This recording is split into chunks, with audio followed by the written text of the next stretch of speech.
Hi, everyone. Welcome to week 5.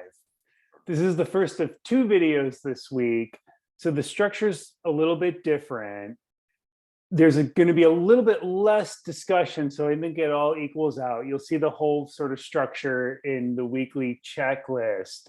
But in any event, the second video was recorded first, and I went a little bit longer than I planned, so I'm going to try to keep this brief. We do, however, have 3 readings with a lot of very different and I think very interesting ideas. So there's some really important points that we need to go over. And as you know, those points all have to do with the Bauhaus. You should know that this is the most influential art and design school ever. And I hope you know a little bit about the Bauhaus coming into this. I'm not going to do a full sort of reiteration of the history of Bauhaus. It's something that you should have gone over in some art history classes and some design history classes. And there's certainly many resources out there if you need a little refresher. So I'm going to skip the history and talk more about the philosophy here. However, we should note that the philosophy is not completely unified.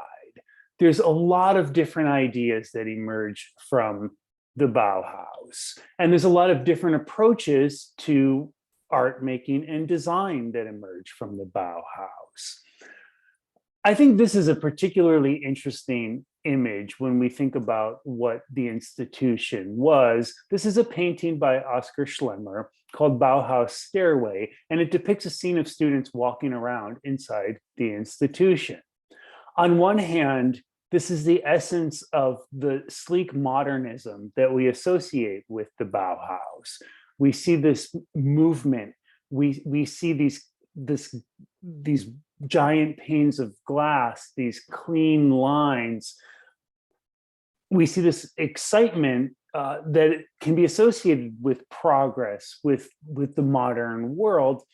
However, we still have an easel painting. We have a painting on canvas. And in some ways, that defies the very sort of form of progress that Walter Gropius talks about in the essay on the Bauhaus that we read. So it's important to note that the sort of style of the Bauhaus that we might think about from design history is not so unified as it might seem. And that's going to pop up a couple times throughout. I'm going to show you a few examples at the end that help to illustrate that point. But again, we have 3 readings, and I want to dig a little deeper into those. The first one is by Walter Gropius. Walter Gropius was the founder of the Bauhaus and the director in its initial phase. He was probably the most influential thinker to define an ideology, a set of ideas that would be the Bauhaus. And you should recognize some of those ideas from the reading. He was attempting to break from the tradition of what an art school was because he saw it as detached from the important work of everyday life.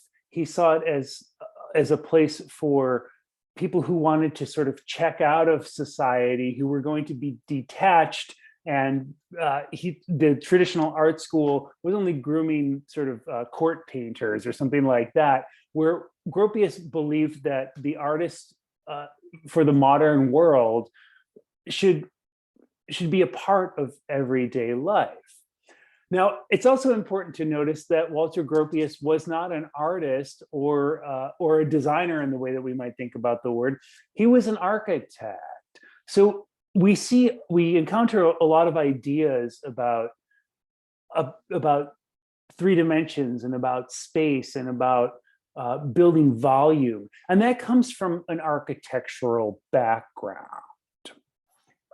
Walter Gropius was associated with a movement that became known as the international style of architecture. And this is actually a building that he uses as an example of what the international style of architecture should look like. This is a factory that Gropius designed in Germany. And in 1911, this was very radical. This was new. this was modern, this was cutting edge. These giant windows of glass, this squared off, efficient design, these were all made with new materials that had just become possible to use at the beginning of the 20th century. So it was seen as the clean, new, efficient future that was going to change the world. And in some ways it did. There's a few other architects associated with this style. Another German named Adolf Loos was a prominent figure, and maybe the other most influential architect to emerge from this style goes by the name Le Corbusier, and we'll encounter his work a couple times throughout the semester. However, going back to the essay, and this is a monument designed by Walter Gropius, so it's not sort of architecture in the traditional sense, but maybe it comes closer, I think, to embodying some of the ideas that he talks about in his statement about the Bauhaus. One of the ideas that I believe this monument, it's a monument to the March Dead. It's for those who were killed in World War I. One of the ideas that I think this embodies is this notion of giving form to space. You might recall that line. He said that the goal of the designer or the artist or the architect is to give form to space. I'll show you another angle of this structure. It's something of a confusing term, and I think it's worth dwelling on for a moment to sort of make sense of it. He defines space in that formula as the space inside of one's head, the ideas, the sort of when you close your eyes and you envision a space that could be, when you think about the area around you and you picture the forms that could, or you picture the sort of structures that could exist within it. And that can work on a sort of large scale architectural sense, or it can be you can be thinking about small scale objects on a table in front of you, or you can be thinking about a design. But when you close your eyes and these ideas circulate and you start to sort of map out where the items in your design might belong, that's the space he's thinking about. And he believes that the designer, the artist, the architect needs to give form to that, to take those imagined possibilities and make them realities in the real world. In this example, he does this by keeping a very sort of abstract set of ideas in mind. You notice that a sort of monument to fallen soldiers doesn't depict soldiers. It takes this sort of abstract concept, this set of ideas that might be floating in his head that are somewhat expressive. They don't try to just depict events that occurred, but he takes this space that exists that conjures some kind of conflict and he makes it a reality. He gives it form. And that's what he says all artists and designers should do. It's not about depicting the world in a naturalistic way. Maybe it could be, but this idea of making a reality from the imagination is really the central concept that he believes every student at the Bauhaus should be striving to achieve. Okay, so that's one of the core concepts in the Walter Gropius text. Another concept that I think is really important, we see in the English translation, this enormous word is translated as the total work of art or the collective work of art. The German word that Walter Gropius actually used was the Gesamtkunstwerk. This is a very German thing to do when you have a big idea that would normally take it would take 3 words in English or in French or whatever other language to say. The Germans really love to just string them together and make one giant word. So this idea of the Gesamtkunstwerk was central to Bauhaus thinking, and Gropius does a lot to articulate this in the essay that we read. It's something he's striving for a definition of what the work of art should be. And that in his mind is this total work of art. It's something that's all encompassing. It's something much bigger than just a painting on canvas. And it can take a few forms, which I'll show you as we go along here. The first one that I think is a great example of the Gesamtkunstwerk is the Sommerfeld House, which was built by Walter Gropius, Adolf Meyer, who was another architect, and other members of the Bauhaus faculty in 1921. So what's interesting here is this does not quite look like the international architectural style that I just mentioned, but Gropius wasn't so fixed on that concept. He worked in a number of different ways, and he saw possibilities in all different types of architecture. And the goal here was to make a complete living space that would in itself be a work of art. So whoever would live in this house experienced the art on a day-to-day basis, and every mundane task that they did. The total work of art is here all encompassing. One's life is lived within the work of art. And that was the objective for this house. It was one of the first collective projects that the Bauhaus took on as a commission for someone else. So here we just see the reverse side with some details on the actual construction materials. Some despite the fact that it's this made from these timbers, this kind of like log cabin type look, there's actually very modern details on some of the wood that's used. And now we're inside the house. We should notice when we're looking at this that every piece of this living space is designed by members of the Bauhaus. So it's not just sort of like a blank room with white drywall on all the walls, right? We have decorative patterns, not just on the walls, but on the staircase.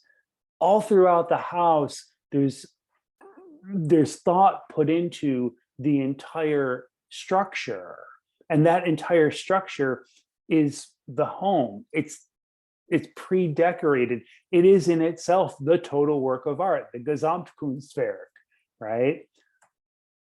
The windows were designed by Joseph Albers, who was another prominent member of the Bauhaus and emigrated to the United States after the Bauhaus was shut down.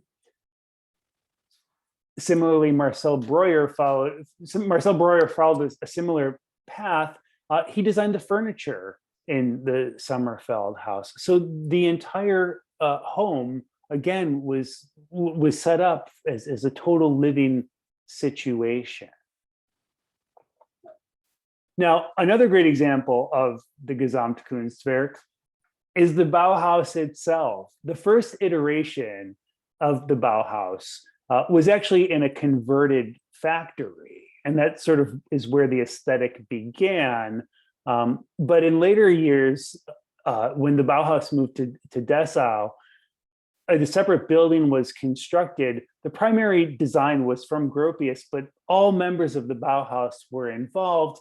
And even the dorms included furniture and different amenities that were part of the total design. So the Bauhaus itself was actually an embodiment of this idea of the Gesamtkunstwerk, or the total work of art. And it's important that this was sort of a lived space. It was a very sort of organic place where these ideas flowed freely throughout. And that total work of art actually served to produce more art and more design, and basically everything that came out of the Bauhaus. The essay that we read was actually originally delivered as a lecture when the Bauhaus Dessau opened. And you may know a little bit about the history. The Bauhaus relocated again to Berlin and then was finally shut down in 1933 by the Nazis because it didn't match their agenda. Gropius was already gone, and he moved to New England in the United States. He lived in Massachusetts until the end of his life, and brought all sorts of great modern architecture to North America. So in a way, we sort of benefited from the terrible events that happened in Europe. And We'll take that for what it is. Anyhow, while the Bauhaus was a vibrant place, another great example of the Gesamtkunstwerk, of the total work of art, can be found in the work of Oskar Schlemmer. And this is a really fascinating one. You can find videos of a full performance of the Triadisch Ballet or the Triadic Ballet. And this, I believe, was Oskar Schlemmer's notion of the total work of art. It involved all sorts of members and participants from the Bauhaus, though it was mostly the brainchild of Oskar Schlemmer.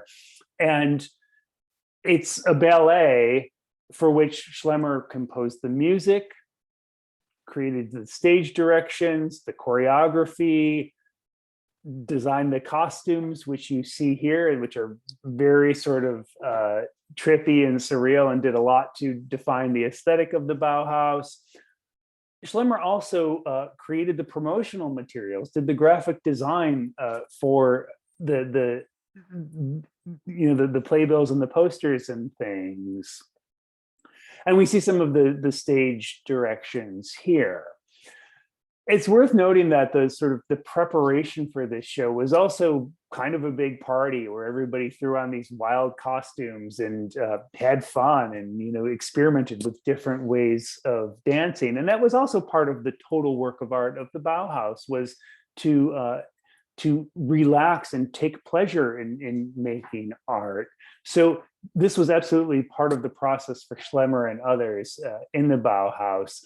Again, if you look up the Triadic Ballet and you find some videos, you'll see it's a very sort of surreal performance with atonal music and all these different parts together. The costumes and the music and the choreography create this total work of art unlike anything else. Moving along to the second essay, we encountered a very short piece by Laszlo Moholy-Nagy. Moholy-Nagy was Hungarian. First, he was associated with the constructivist group, or the Hungarian branch of the constructivists that emerged following Rodchenko and Stepanova and Alexei Gon's first iteration. And he had made a good deal of work and continued, through his time at the Bauhaus, to make work that is constructivist in nature. Some of them are paintings using highly geometric shapes. This one's even called a construction. And thinking about those concepts of the line, the grid, abandoning figuration for a new form of art making, also combining technology. We see something that he calls a telephone painting, and combining different media as well, thinking about photography. Moholy-Nagy was extremely innovative in his photographic works, and sometimes those also contained references to the new technology and to the sort of the bright new modern world that he and so many others were optimistic of at that time. Moholy-Nagy also experimented with photo montage, making pictures, then cutting them up to create new images, to create new forms of time and space that are not possible in a traditional photograph. So in some ways, he's kind of going back to the same concepts that Walter Gropius talks about, thinking about form and space, thinking about how you can express those things in new and different ways for the modern world. And another one where we see this kind of collapse of the photographic frame in which time and space also collapse in certain ways. And Moholy-Nagy was certainly interested in shaping a new vision for a fast-moving future world. At the center of that is this concept that he calls typophoto, which is the name of the essay, and it's almost sort of deceptively simple. He just means the combination of typography and photography, these two separate elements. But we have to remember, at this time, it was a very radical idea.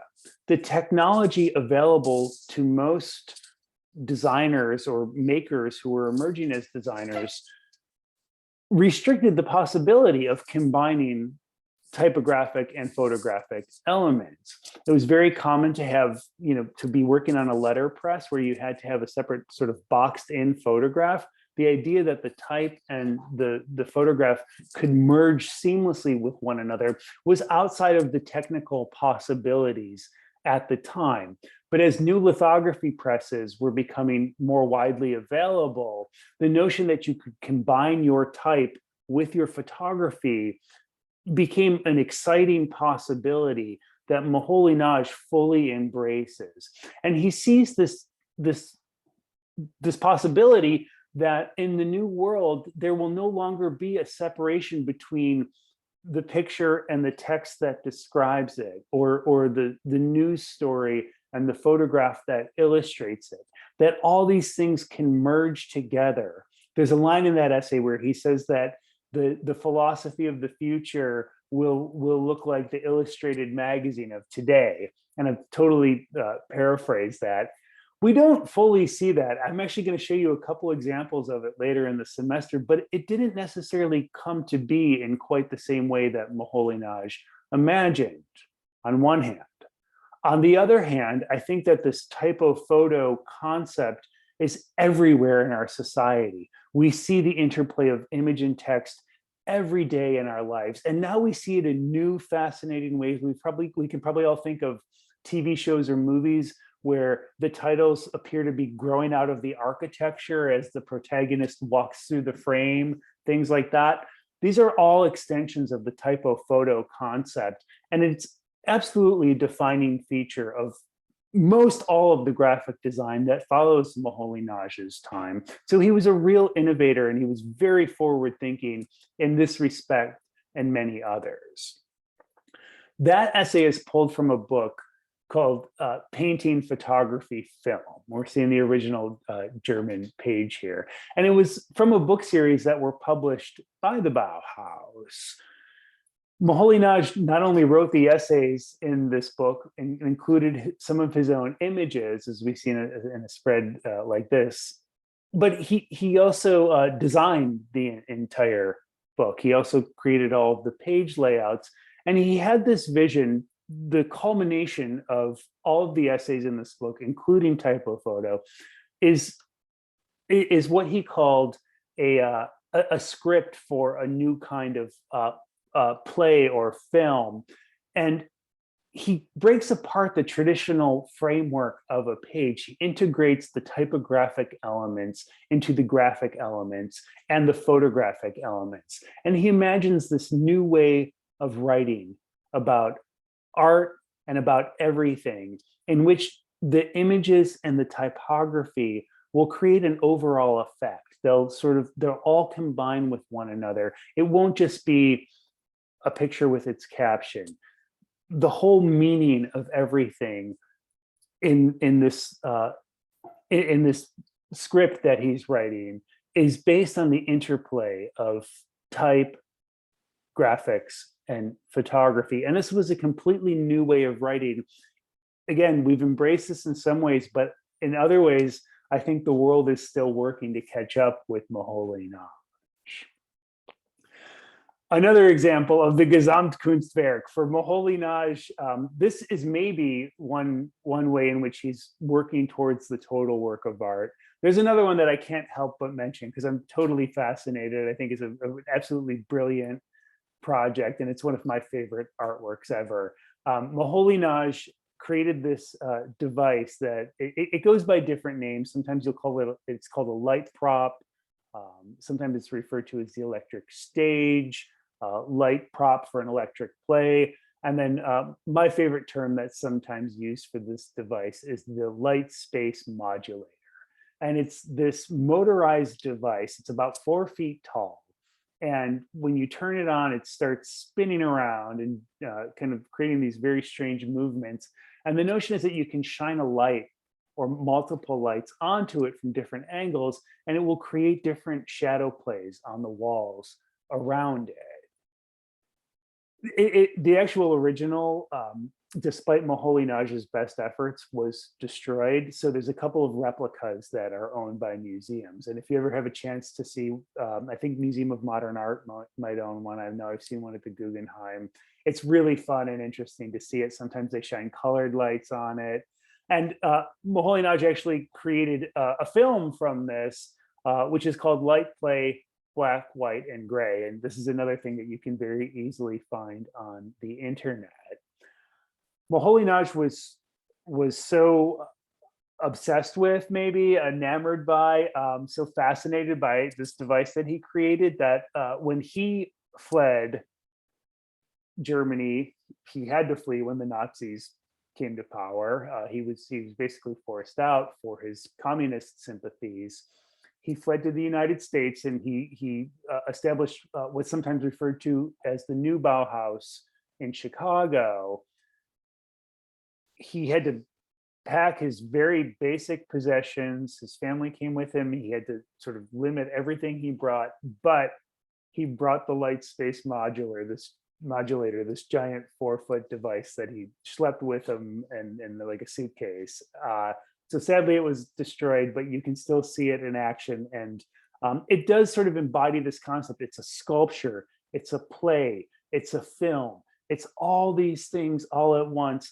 It's taking the imaginative potentials of photography that are in one's mind. It's taking that space and it gives it form. This is exactly what it does. Okay, and the last essay that we read was from Herbert Bayer. And Bayer was first a student at the Bauhaus and then an instructor, also came to the United States and probably did more in the field of graphic design to establish a modern style in North America. This is a self-portrait that he made using photo montage techniques. Bayer's work often typifies the sort of core understanding or the most common interpretation of Bauhaus design styles, at least from a graphic design perspective. Clean, minimal lines, very simple, stripped down to the basics approach to design. It's very minimal, it's very clean. It achieves its function and seemingly nothing more. The embodiment of this approach and the tool, the typographic method that he's thinking of in the essay that we read is his universal typeface, which was designed in 1925. The actual essay is written much later, so he's kind of thinking back about what the universal typeface was intended to do, but he's also reflecting on this pivotal moment in the Bauhaus history and the history of his own career, where there was a certain kind of utopic thinking around the approach to typography. So, and this universal type, as you can see, you may have noticed in the essay, it's written in all lowercase. That's because in the universal typeface, there is no uppercase. You don't need it. You actually don't read any differently when there's a capital letter or a lowercase letter. So why do we have it? If type is supposed to reproduce human speech and to create something that we can easily read and take in, then why would we have uppercase letters? They don't really match our speaking styles.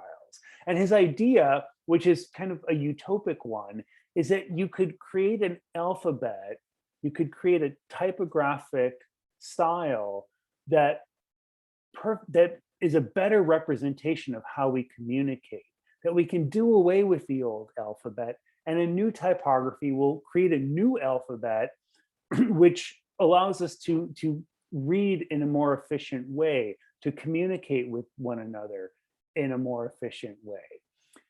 The ultimate goal is clarity, it's efficiency, and his approach is scientific.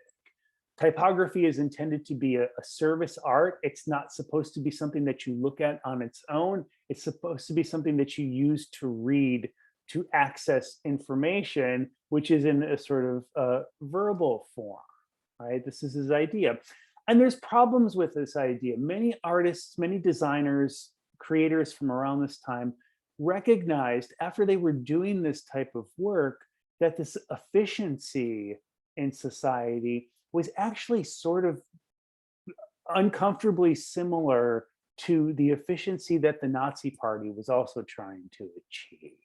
So it's not to say that that's in any way associated with what Herbert Bayer was thinking, but it's something that has occurred to many designers from around this time. One really important element to this typeface that Herbert Bayer talks about is the idea of universality. The goal being to create a universal alphabet that can communicate in a more efficient way to everyone around the world, despite the language that they speak. Bayer saw this as the social responsibility of the typographer. He believed that typography could change society if you created this perfect efficiency.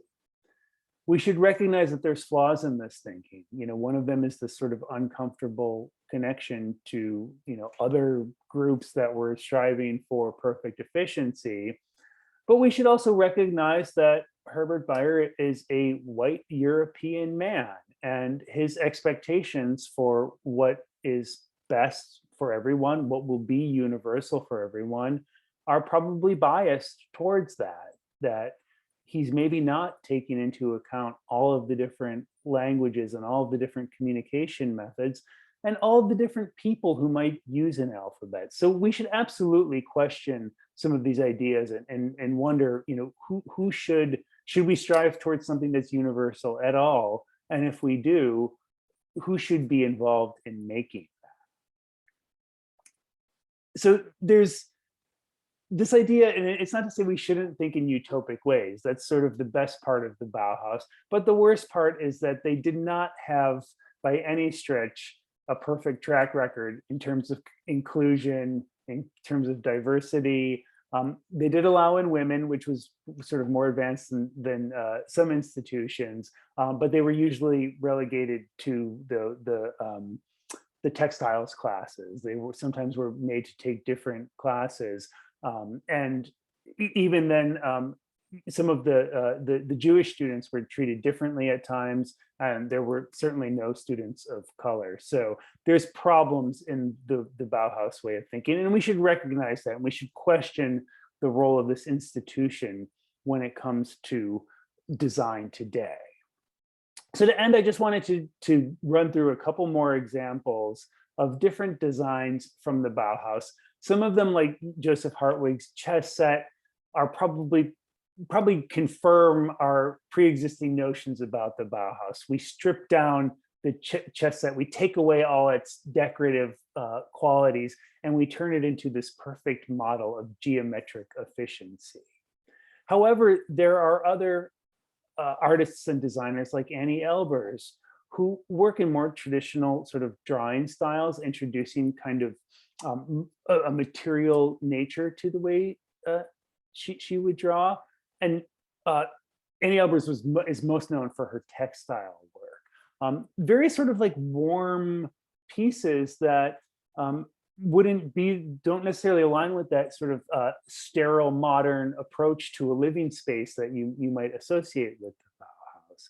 And she would also do things like create lithographic prints as tests for the fabric patterns that she would later create.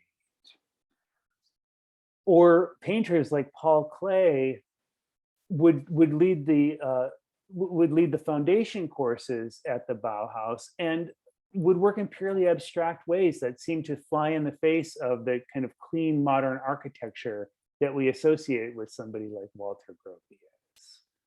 And another abstract painting by Paul Klee. Joseph Elbers partners with Annie Elbers, it's not just a coincidence, created both sleek modern goods for the home, but also worked with color and also worked in more traditional painting and design media. So that's a little bit to show you about the different approaches to art and design that come from the Bauhaus. If you have any questions about any of the concepts here, please add them as comments.